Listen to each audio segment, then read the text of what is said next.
بسم اللہ الرحمن الرحیم، السلام علیکم، میں ہوں شہجی اللہ فراست۔ آپ دیکھ رہے ہیں نیشنل اور انٹرنیشنل نیوز پر مشتمل 4 ٹی وی کا خصوصی خبرنامہ دنیا بھر سے، یعنی خبریں آپ کی نظر سے۔ سب سے پہلے ہیڈ لائن۔ غزہ پر ظلم میں کوئی کمی نہیں، ہاسپٹل کے بعد چرچ پر حملہ، سینکڑوں لوگ پناہ لیے ہوئے تھے، جاں بحق فلسطینیوں کی تعداد 4000 ہو گئی۔ غزہ جہنم بن گیا، شہریوں کے لیے وقت نکلتا جا رہا ہے، یو این ایجنسی نے دنیا کے ضمیر کو دیا آواز، مدد اب تک نہیں پہنچی۔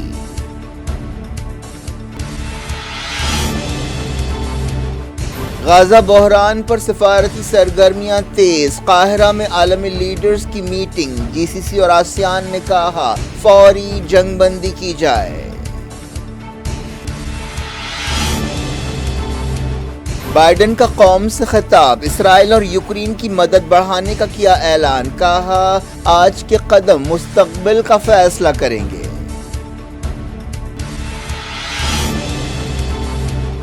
اسرائیل کے لیے امریکہ کی فوجی مدد سے صورتحال اور پیچیدہ ہو جائے گی، ایران نے کیا خبردار۔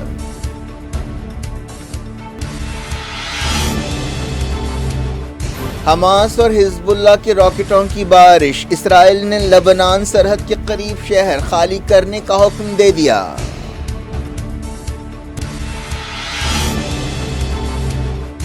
حماس کو ختم کریں گے، غزہ میں نیا سیکیورٹی سسٹم لائیں گے، اسرائیلی وزیر دفاع کا خطاب، تل ابیب نے کہا زیادہ تر بندھق زندہ ہیں۔ حماس کی اپیل پر دنیا بھر میں لاکھوں لوگ سڑکوں پر نکل آئے، ایران سے انڈونیشیا تک فلسطینیوں کی تائید میں مظاہرے، مسجدوں میں دعائیں۔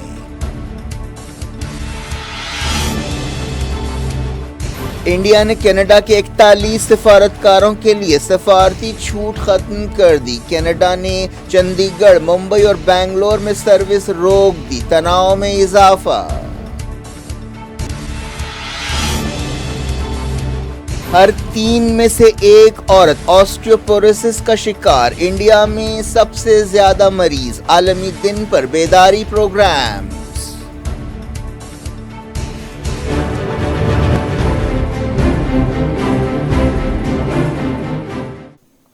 ہیڈ لائنز آپ نے دیکھی، اب خبروں کی تفصیل کی طرف آپ کو لیے چلتے ہیں۔ غزہ کے فلسطینیوں کی تکلیفیں تھمنے کا نام نہیں لے رہی ہیں، اسرائیل کی بمباری بھی جاری ہے، ضروری سامان کی کمی ہے، مدد پہنچانے کے لیے سمجھوتے ضرور ہوئے ہیں لیکن اب تک مدد نہیں پہنچی ہے۔ امید کی جا رہی ہے کہ اگلے 24 گھنٹوں میں رفح کراسنگ سے مدد پہنچے گی، جیسا کہ ایجپٹ اور امریکہ نے سمجھوتا کیا ہے۔ اس دوران پچھلے کچھ گھنٹوں میں سب سے خطرناک حملہ غزہ کے ایک چرچ پر کیا گیا، جہاں بے گھر لوگوں کی بڑی تعداد پناہ لیے ہوئے تھی۔ اس گریک آرتھوڈاکس چرچ پر حملے میں کم سے کم 18 فلسطینی جاں بحق ہوئے۔ فلسطین کی وزارت صحت نے بتایا کہ جمعرات کی رات یہ حملہ کیا گیا۔ یہ بہت پرانا چرچ ہے جو 12ویں صدی میں بنایا گیا تھا۔ غزہ کے کئی عیسائی اور مسلمان شہری اس چرچ میں پناہ لیے ہوئے تھے۔ اسرائیلی فوج نے دعویٰ کیا کہ اس نے حماس کی کمانڈ اینڈ کنٹرول سینٹر کو نشانہ بنایا، لیکن اس حملے کی وجہ سے چرچ کا ایک حصہ متاثر ہوا۔ فلسطین کے آرتھوڈاکس چرچ نے کہا کہ چرچوں اور ان کے اداروں کو نشانہ بنانا قابل مذمت ہے، جہاں بے گھر فلسطینی عوام پناہ لے رہے تھے، جن میں عورتیں اور بچے شامل ہیں۔ پچھلے 13 دنوں میں ایسے کئی حملے کیے گئے ہیں۔ غزہ کی مشکلیں دن بدن بڑھتی جا رہی ہیں، یو این ریفیوجی ایجنسی نے کہا کہ غزہ اب جہنم بنتا جا رہا ہے اور غزہ کے شہریوں کے لیے وقت نکلتا جا رہا ہے، مدد پہنچنے کا کوئی ٹھکانہ نہیں ہے۔ ریلیف ایجنسیوں کو امید تھی کہ جمعے کو کم سے کم 20 مدد کے ٹرکس غزہ میں داخل ہوں گے، لیکن اب تک مدد نہیں پہنچ پائی۔ غزہ 2007 سے ناکہ بندی کا شکار ہے۔ 7 اکتوبر کے بعد سے اسرائیل نے ناکہ بندی سخت کر دی ہے اور پانی، بجلی، فیول، کھانا، دوائیں جیسی بنیادی چیزیں بھی نہیں پہنچا رہا ہے۔ غزہ بحران کے سلسلے میں کئی سفارتی کوششیں بھی ہو رہی ہیں۔ برطانیہ کے وزیر اعظم رشی سونک نے اسرائیل کے بعد سعودی عرب کا دورہ کیا، جہاں انہوں نے crown prince Mohammed bin Salman سے ملاقات کی۔ اس کے بعد وہ ایجپٹ گئے، جہاں انہوں نے صدر عبد الفتاح السیسی سے ملاقات کی۔ جی سی سی اور آسیان لیڈرز نے ایک کانفرنس میں غزہ سیز فائر کی ضرورت پر زور دیا اور سیویلینز پر حملوں کی مذمت کی۔ برطانیہ کے وزیر اعظم نے قطر کے امیر شیخ تمیم سے بھی ملاقات کی۔ اس موقع پر انہوں نے تناؤ کم کرنے کی ضرورت سے اتفاق کیا۔ ایک بیان میں کہا گیا کہ دونوں لیڈرز نے جنگ روکنے کے لیے ہر ممکن کوششیں کرنے کا وعدہ کیا اور انہوں نے سویلینز کی تکلیفیں کم کرنے سے بھی اتفاق کیا۔ ایجپٹ میں محمود عباس نے رشی سونک سے ملاقات کی۔ ایک دن پہلے سونک نے اسرائیل کا دورہ کرتے ہوئے نتن یاہو سے ملاقات کی تھی اور کہا تھا کہ برطانیہ اسرائیل کے ساتھ کھڑا ہے۔ معلوم ہوا کہ فلسطینی اتھارٹی کے صدر محمود عباس نے چہارشنبے کو امریکی صدر جو بائیڈن سے ٹیلی فون پر بات چیت کرنے سے بھی انکار کر دیا تھا۔ ایک میڈیا رپورٹ میں یہ بات کہی گئی۔ غازہ ہاسپٹل پر حملے کے خلاف احتجاج کے طور پر محمود عباس نے بائیڈن سے بات چیت نہیں کی، حالانکہ وہ عمان میں بائیڈن سے ملاقات کرنے والے تھے۔ Saudi crown prince Mohammed bin Salman نے U N secretary general Antonio Guterres سے بات چیت کی اور غازہ بحران کے بارے میں خیالات کا تبادلہ کیا۔ امریکی صدر جو بائیڈن نے اسرائیل اور یوکرین کی فوجی مدد بڑھانے کا اعلان کیا ہے۔ قوم سے خطاب کرتے ہوئے انہوں نے حماس اور رشیا کے صدر ولادیمیر پوٹین پر تنقید کی۔ انہوں نے کہا کہ ہمیں تاریخ کے ایک اہم وقت کا سامنا ہے، یہ وقت فیصلہ کرے گا کہ آنے والے دہے کیسے ہوں گے۔ بائیڈن نے اپنے حالیہ اسرائیل دورے کو یاد کیا اور کہا کہ صدر کی حیثیت سے ان کی سب سے اہم ترجیح امریکی بندوقوں کو چھڑانا ہے۔ انہوں نے کہا کہ امریکہ فلسطینیوں کے حقوق کا بھی پابند ہے، لیکن حماس کی کارروائیاں درست نہیں ہیں۔ انہوں نے الزام لگایا کہ رشین پریزیڈنٹ پوٹین اپنی پڑوسی جمہوریتوں کو تباہ کرنا چاہتے ہیں۔ بائیڈن نے کہا کہ امریکہ پوری دنیا کو جوڑ کر رکھے ہوئے ہے۔ جی سی سی اور آسیان نے ایک میٹنگ میں غزہ کی صورتحال کا جائزہ لیا۔ جی سی سی ملکوں میں بحرین، کویت، عمان، قطر، سعودی عرب اور یو اے ای شامل ہیں، جبکہ آسیان ملکوں میں Brunei, Cambodia, Indonesia, Laos, Malaysia, Myanmar, Philippines, Singapore, Thailand اور ویتنام ہیں۔ چائنا نے کہا ہے کہ وہ غزہ بحران حل کرنے کے لیے رشیا کے ساتھ مل کر کام کرے گا۔ مڈل ایسٹ سے متعلق چائنا کے نمائندے زائی جونگ نے رشیا کے نمائندے سے بات چیت کرتے ہوئے یہ بات کہی۔ انہوں نے کہا کہ بیجنگ اور ماسکو کے فلسطین کے بارے میں ایک جیسے خیالات ہیں۔ فلسطینی عہدیداروں نے کہا ہے کہ 7 اکتوبر کے بعد سے 4,000 سے زیادہ فلسطینی جاں بحق ہوئے ہیں۔ اس دوران 1,400 سے زیادہ اسرائیلی مارے گئے ہیں۔ اس کے علاوہ 200 سے زیادہ اسرائیلی حماس اور اسلامی جہاد کی قید میں ہیں۔ لڑائی میں ہلاکتوں اور زخمیوں کے فیگرز پر نظر رکھنے والی تنظیم نے بتایا کہ اسرائیل میں کم سے کم 1,403 اور غزہ میں 4,137 اور مغربی کنارے میں 81 ہلاکتیں ہوئی ہیں۔ اسرائیل میں زخمیوں کی تعداد 4,629 ہے، جبکہ غزہ میں 13,000 اور مغربی کنارے میں 1,300 زخمی ہوئے ہیں۔ جب سے غزہ پر اسرائیل کے حملے شروع ہوئے ہیں، مغربی کنارے میں تناؤ بڑھ گیا ہے، روزانہ جھڑپیں ہو رہی ہیں۔ اس کے علاوہ کئی لوگوں کو گرفتار کیا گیا ہے۔ جمعے کو بھی اسرائیلی فورسز نے مغربی کنارے میں کئی جگہ دھاوے کیے۔ غزہ کے سب سے بڑے ہاسپٹل نے کہا ہے کہ اس کے پاس صرف 24 گھنٹوں کا فیول باقی رہ گیا ہے۔ کئی دوسرے ہاسپٹلز میں فیول پہلے ہی ختم ہو چکا ہے۔ ان ہاسپٹلز کے کئی ڈپارٹمنٹس اب کام نہیں کر رہے ہیں۔ ریلیف ایجنسی نے کہا کہ بجلی کے بغیر کئی مریضوں کی موت ہو سکتی ہے۔ اس دوران سورسز نے بتایا کہ ایجپٹ سے مدد کے قافلے ہفتے کو پہنچنے کی امید ہے۔ یونائیٹڈ نیشنز کے سیکریٹری جنرل اینٹونیو گوٹریز نے غزہ کو فوری مدد پہنچانے کی ضرورت پر زور دیا ہے اور کہا ہے کہ ہم تمام فریقوں سے بات کر رہے ہیں۔ اسرائیلی عہدیداروں نے بتایا کہ غزہ اور لبنان سے راکٹ فائرنگ کا سلسلہ جاری ہے۔ نارتھ اسرائیل کے ایک شہر کو جو لبنان سرحد کے قریب ہے خالی کرنے کا حکم دے دیا گیا ہے۔ اسرائیلی فوج نے کہا کہ اس نے کل رات حزب اللہ کے ٹھکانے پر حملہ کیا۔ غزہ کے نور شمس میں 13 فلسطینی جاں بحق ہوئے۔ خبروں میں کہا گیا کہ حماس کی فوجی شاخ القسام بریگیڈ نے جمعے کو تل ابیب کی طرف اپنے راکٹوں کے دہانے کھول دیے، جس سے وہاں پر دہشت مچ گئی۔ اسرائیلی فوج نے ایک حملے میں نارتھ غزہ کی ایک تاریخی مسجد العمری کو بھی شہید کر دیا۔ یہ مسجد 7ویں صدی کی تھی اور فلسطین کی تیسری بڑی مسجد سمجھی جاتی تھی۔ اسرائیلی فوج نے کنفرم کیا کہ کل رات غزہ میں 100 سے زیادہ ٹھکانوں کو نشانہ بنایا گیا۔ اسرائیل کے وزیر دفاع یوف گیلنٹ نے کہا ہے کہ ان کا مقصد غزہ میں حماس کو ختم کرنا ہے۔ پارلیمنٹ کی کمیٹی سے خطاب کرتے ہوئے انہوں نے یہ بات کہی۔ وزیر دفاع نے کہا کہ حماس کو ختم کر کے اسرائیل غزہ میں ایک نیا سیکیورٹی سسٹم لانا چاہتا ہے۔ انہوں نے کہا کہ یہ ٹکراؤ 3 مرحلوں پر بیسڈ ہے۔ انہوں نے کہا کہ پہلے مرحلے میں ہم حماس کو شکست دیں گے اور ان کے انفراسٹرکچر کو تباہ کریں گے۔ انہوں نے کہا کہ پہلے مرحلے میں لڑائی کم ہوگی اور اسرائیل غزہ پٹی کے تعلق سے اپنی ذمہ داری ختم کرے گا۔ اور آخری مرحلے میں اسرائیل کی حفاظت کے لیے ایک نیا سیکیورٹی سسٹم لایا جائے گا۔ اسرائیلی وزیر نے کہا کہ اسرائیل حماس کو تباہ کرنے کے بعد غزہ میں زندگی پر کنٹرول کرنے کا کوئی ارادہ نہیں رکھتا۔ ایک دن پہلے اسرائیلی وزیر دفاع نے کہا تھا کہ بہت جلد اسرائیل کے سپاہی غزہ کے اندر ہوں گے۔ اسرائیلی عہدیداروں نے کنفرم کیا ہے کہ غزہ میں حماس اور اسلامی جہاد کی طرف سے پکڑے گئے زیادہ تر اسرائیلی زندہ ہیں۔ اسرائیلی فوج نے بتایا کہ بندقوں میں 20 بچے شامل ہیں۔ اسرائیلی فوج نے بتایا کہ لبنان سرحد کے قریب اس کے سپاہیوں پر فائرنگ کی گئی۔ ہلاکتوں کے بارے میں کوئی بیان نہیں دیا گیا۔ اسرائیل کے کئی شہروں میں سائرن کی آوازیں گونجتی رہیں۔ بیت شمس کے قریب موشاف کے مقام پر کئی راکٹ گرے۔ حماس نے یروشلم کو بھی نشانہ بنایا، اس کی ذمہ داری قبول کی گئی۔ اشکلون اور اشدود میں بھی راکٹ حملوں کی وجہ سے دہشت پائی گئی۔ سدرت میں 2 راکٹ گرے۔ غزہ سرحد کے قریب تمام یہودی بستیوں میں راکٹ سائرن بجتے رہے۔ دنیا کے کئی ملکوں میں جمعے کو فلسطینیوں کی تائید میں مظاہرے کیے گئے۔ ایران، عراق، یمن، لبنان، پاکستان، انڈونیشیا، ملیشیا کے علاوہ انڈیا اور کئی مغربی ملکوں میں فلسطینیوں کی تائید میں مظاہرے کیے گئے۔ ایران کے دارالحکومت تہران کے علاوہ تبریز، کراج، اصفہان، یزد، کرمان اور دوسرے شہروں میں بڑی بڑی ریلیاں نکالی گئیں، جن میں ایرانی عہدیداروں اور سیاستدانوں نے بھی حصہ لیا۔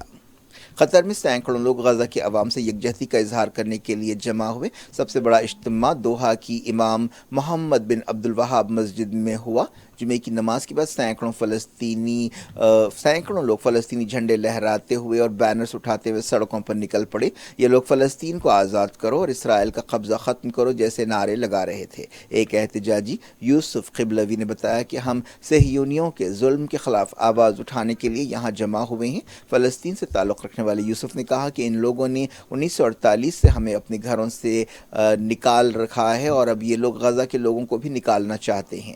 بنگلہ دیش سے تعلق رکھنے والے شیخ رئیس نے کہا کہ ہم غزہ کے اپنے بھائی بہنوں سے یکجہتی کا اظہار کرنے کے لیے یہاں جمع ہوئے ہیں۔ ہم اسرائیلی ظلم کے خلاف ہیں۔ ہم چاہتے ہیں کہ انٹرنیشنل کمیونٹی دخل دے، بمباری رکوائے، غزہ میں مدد پہنچائے اور اسرائیل کے پاگل پن کو ختم کرے۔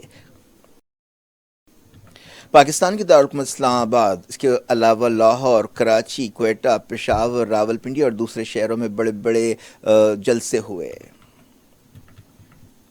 انڈیا میں دہلی کی جامع مسجد میں فلسطین کے جاں بحق لوگوں کی غائبانہ نماز جنازہ ادا کی گئی۔ حیدرآباد میں بھی احتجاج کیا گیا اور مسجدوں میں فلسطینیوں کے لیے دعا کی گئی۔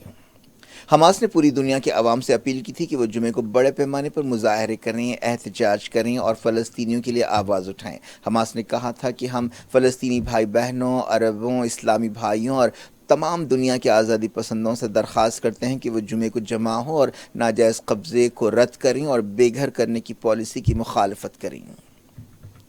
قاہرہ میں عالمی لیڈرز کی ایک میٹنگ ہوئی جس میں امن کوششوں پر غور کیا گیا۔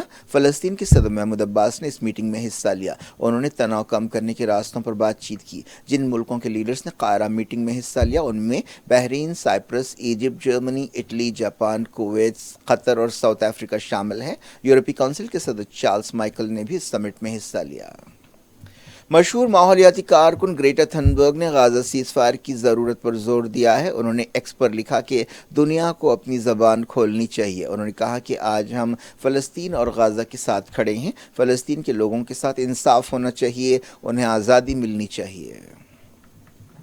ایران نے کہا کہ اسرائیل کو امریکہ کی فوجی مدد سے صورتحال اور پیچیدہ ہوگی۔ ایرانی فوجوں کے چیف محمد باقری نے ترکی کے وزیر دفاع سے بات چیت کرتے ہوئے یہ بات کہی۔ انہوں نے ترکی کے وزیر بشیر گلیر سے کہا کہ صہیونی نظام کو غزہ کے سویلینز پر ظالمانہ حملے کرنے سے روکنے کے لیے اور مدد پہنچانے کے لیے سنجیدہ کارروائی کرنی چاہیے۔ انڈیا اور کینیڈا کا تناؤ بڑھ گیا ہے۔ کینیڈا کی وزیر خارجہ میلانی جولی نے چندی گڑھ، ممبئی اور بنگلور میں کینیڈا کے کونسلیٹس میں ویزا اور قونصلر سروس روکنے کا اعلان کیا۔ اب یہ سروس صرف دہلی میں کینیڈا کے ہائی کمیشن میں اویلیبل ہوگی۔ وزیر خارجہ نے کہا کہ دہلی میں کینیڈا کے 41 سفارتکاروں اور ان کے 42 رشتہ داروں کو سفارتی چھوٹ سے محروم کرنے کے جواب میں یہ قدم اٹھایا گیا۔ اس فیصلے پر عمل شروع ہو گیا ہے جس سے ہزاروں لوگ متاثر ہو سکتے ہیں۔ خاص طور پر انڈین اسٹوڈنٹس بہت متاثر ہوں گے کینیڈا کی وزیر نے انڈیا میں کینیڈا کے سفارتی اسٹاف کی حفاظت اور سلامتی کے تعلق سے فکر مندی کا اظہار کیا کیونکہ انہیں حاصل چھوٹ اور حفاظت ختم کر دی گئی ہے۔ انڈیا اور کینیڈا کے درمیان تناؤ اس وقت پیدا ہوا تھا جب وزیر اعظم جسٹن ٹراڈو نے الزام لگایا تھا کہ خالصتانی لیڈر ہردیپ سنگھ نجر کے قتل میں انڈین ایجنٹس کا ہاتھ ہے۔ انڈیا نے اس الزام کو لغو اور بکواس قرار دیتے ہوئے رد کر دیا۔ انڈیا نے اس دوران کہا ہے کہ نئی دہلی اور اوٹاوا میں سفارتی موجودگی میں برابری پیدا کرنے کی کوششیں کی گئی ہیں اور اس میں کسی اصول کی خلاف ورزی نہیں ہوئی ہے۔ کینیڈا نے الزام لگایا کہ انڈیا سفارتی تعلقات سے متعلق ویانا کنونشن کی خلاف ورزی کر رہا ہے۔ کینیڈا نے اپنے شہریوں سے کہا ہے کہ وہ انڈیا میں احتیاط سے رہیں۔ ایک ٹریول ایڈوائزری میں کہا گیا کہ کینیڈا کے شہریوں کو بنگلور، چندی گڑھ، ممبئی اور آس پاس کے علاقوں میں احتیاط سے رہنا چاہیے۔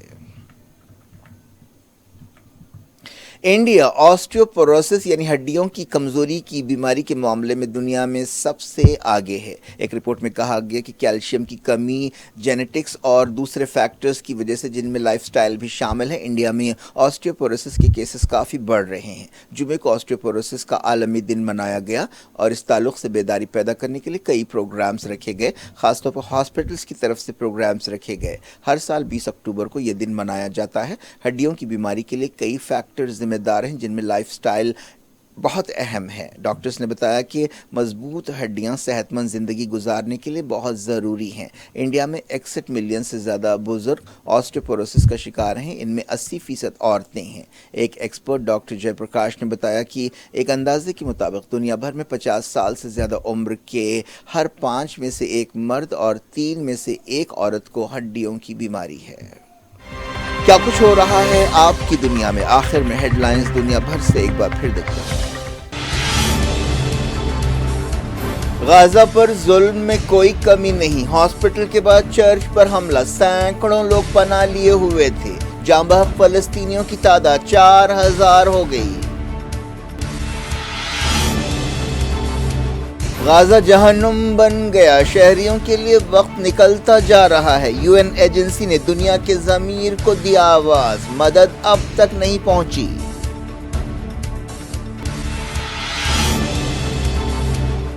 غزہ بحران پر سفارتی سرگرمیاں تیز، قاہرہ میں عالمی لیڈرز کی میٹنگ، GCC اور آسیان نے کہا فوری جنگ بندی کی جائے۔ بائیڈن کا قوم سے خطاب، اسرائیل اور یوکرین کی مدد بڑھانے کا کیا اعلان، کہا آج کے قدم مستقبل کا فیصلہ کریں گے۔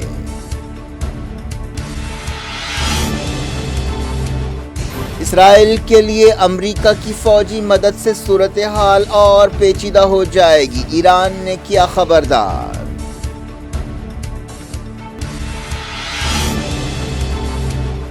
حماس اور حزب اللہ کے راکٹوں کی بارش، اسرائیل نے لبنان سرحد کے قریب شہر خالی کرنے کا حکم دے دیا۔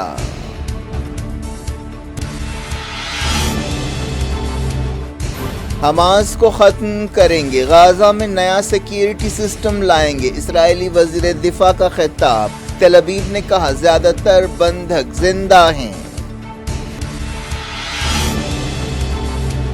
حماس کی اپیل پر دنیا بھر میں لاکھوں لوگ سڑکوں پر نکل آئے، ایران سے انڈونیشیا تک فلسطینیوں کی تائید میں مظاہرے، مسجدوں میں دعائیں۔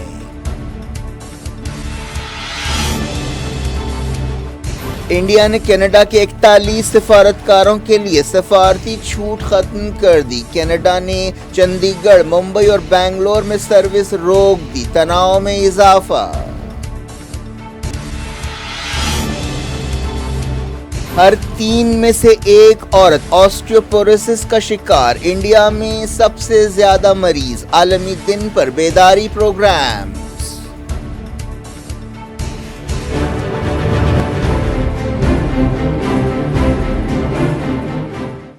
یہ تھی آج کی خبریں، شجی اللہ فراست کو دی اجازت اور اپنا بے حد خیال رکھیں۔ اللہ حافظ۔